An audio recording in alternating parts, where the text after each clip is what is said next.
কুয়াকাটার মৎস্য বন্দরে জেলের জালে ধরা পড়েছে বিরল আকারের এক তলব মাছ। ৫৪ কেজি ওজনের এই বিশাল মাছ দেখতে ভিড় জমেছে মহিপুর মৎস্য বন্দরে। জানা গেছে, পটুয়াখালীর কুয়াকাটা সংলগ্ন বঙ্গোপসাগরে গভীর সমুদ্রে এফবি সালমা করিম নামের একটি ট্রলারের জেলেদের জালে ধরা পড়ে এই বিশাল আকারের তলব মাছ। মঙ্গলবার সকালে মাছটি মহিপুর মৎস্য বন্দরে আনা হলে সেটি দেখতে ভিড় করেন স্থানীয় মানুষ ও ব্যবসায়ীরা।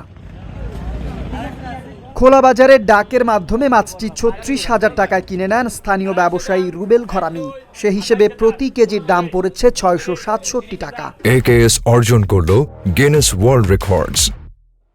AKS স্থানীয় জেলেদের ভাষ্য, তলব মাছ গভীর সমুদ্রে মিললেও ৫৪ কেজি ওজনের মাছ খুব কমই ধরা পড়ে।